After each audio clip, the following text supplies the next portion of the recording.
Okay, this is the linear regression quiz, video 1, and we're going to be going over problem 1. A regression analysis on the relationship between average annual profits in earthquakes of insurance companies and the yearly number of major disasters, hurricanes, tornadoes, earthquakes, etc., give the following computer output. And they give us the computer output. And then it says run a test to determine whether or not the slope is significant at alpha equal 0.02, you may assume that all conditions have been met. Well, the first thing I do is I'm going to sit there and go, well, what do I need to do in order to run that test? And according to the recipe, I needed to find X and Y in context. And I go, all right, so what's my X and Y? When I reread this thing, it's like, well, I'm guessing that annual profit in millions is something. And the number of major earthquakes is something else, but really the scenario is not very clear as to what my X and Y is. But if I look more carefully at my regression printout, I can get some good hints out of this. First off, anytime I see the word constant, I know that this particular row is referring to my y-intercept. And this next one below it is my slope row. And this, whatever that is, will always be my X. All right. So this is my slope row. This is my y-intercept row of information. And so we go, okay, X, and we need to define X anyway. X is the number of disasters in a year. And hold on for just one moment. So let X equal the number of major disasters.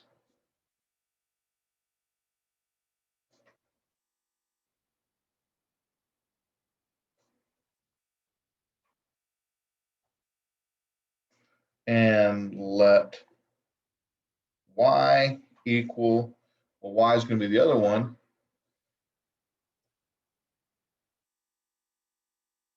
the annual profit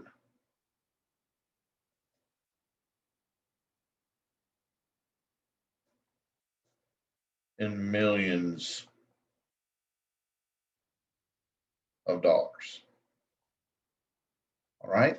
Well, what's the next thing we need to do? Well, according to the recipe, the next thing we need to do is write our null and alternative.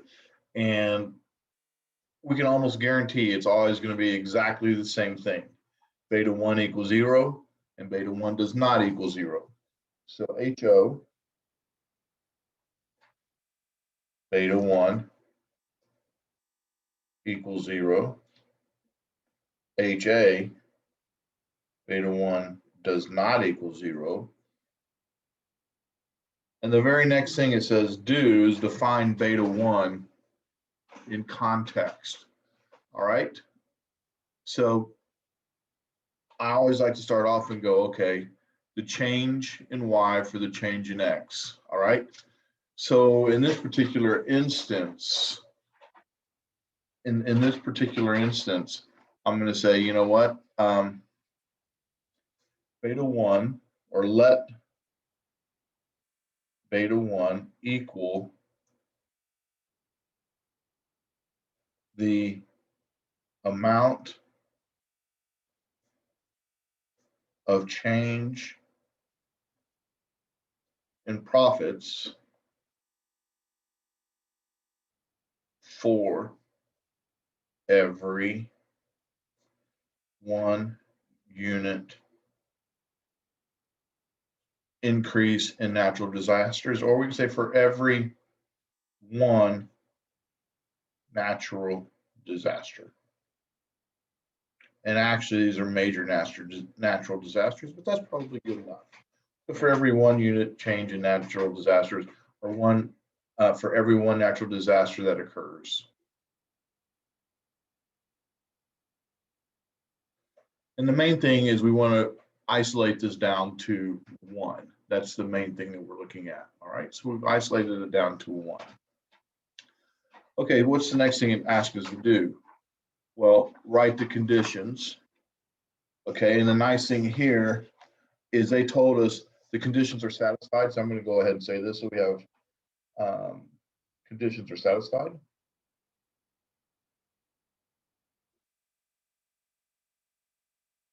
This is 1, this is 2, this was number 3, number 4. Conditions are satisfied. And if you're concerned about it, no, I'm not going to count off if you don't say that, but you probably should anyway. So conditions are satisfied. All right, the next thing I need to start doing is I need to start figuring things out. Well, I look at the table and the table is where I'm supposed to be getting my information. Well, the good news is they did give me a slope, but I don't have my t or my p-value. And remember, this is for the y-intercept row, so I'm not that concerned about that right now. I'm more concerned about what's happening here. So my t statistic equals b over SB. So in this case, we're going to have negative 2.709, negative 2.70909 over 0.9694.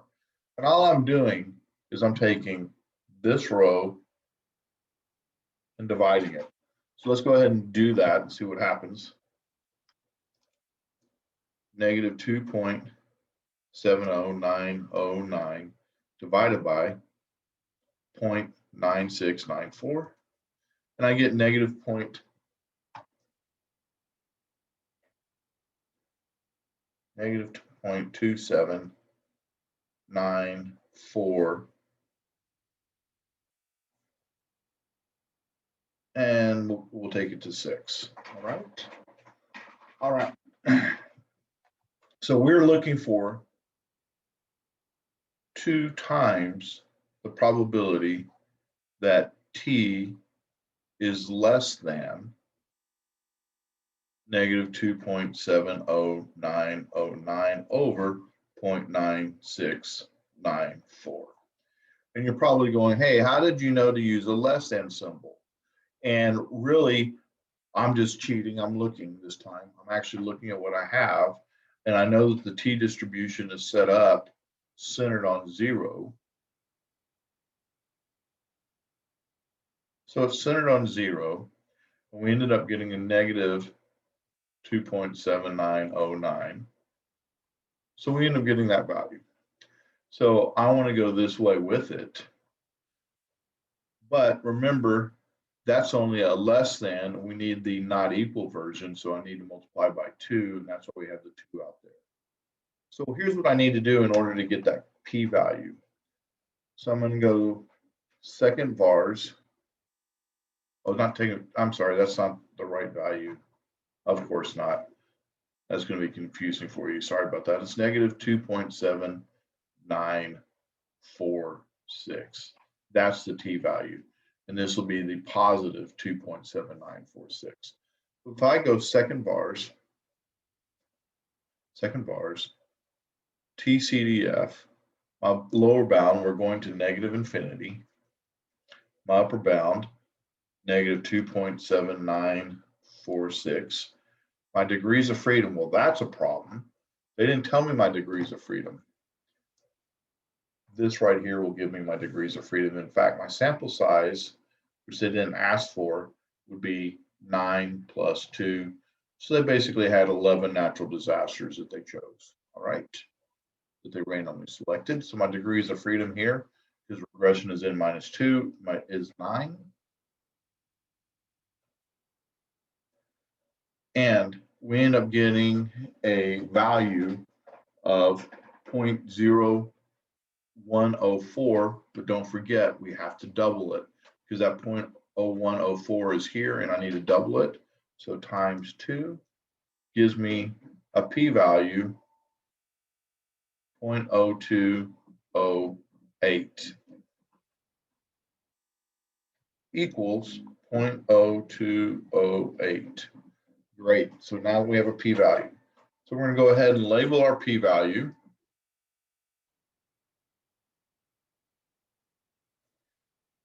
and we have an alpha 0.0208, and this time they gave us an alpha, and they gave us an alpha 0.02, which is a little bit weird, but this is greater than. All right. So if we have a greater than, our decision is going to be fail to reject the null.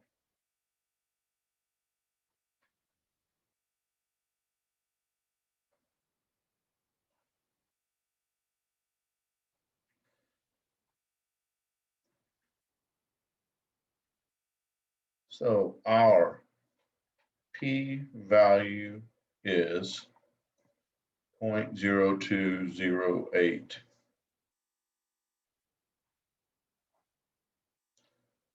We fail to reject the null.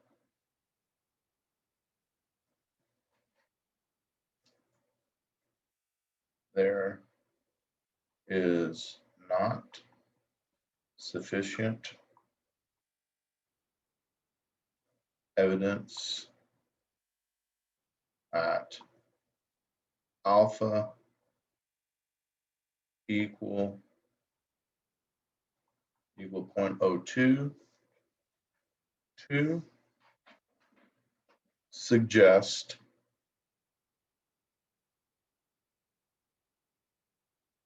that the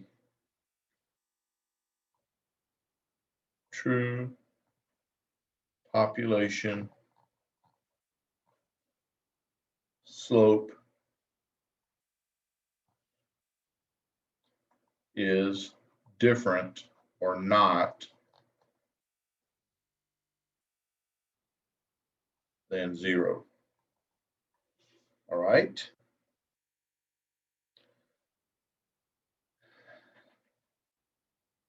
No, that's right there. That is the definition. Now we're going to simplify it.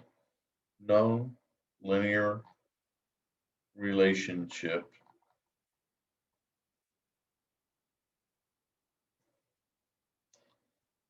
exists between, and then we're going to say profits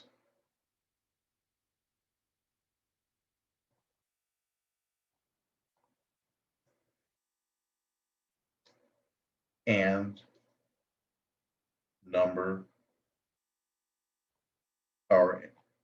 of disasters.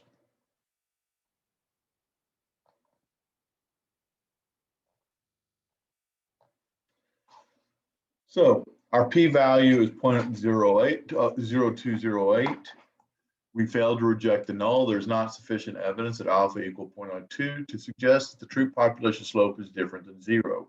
And by the way, this right here is just a restatement of our alternative.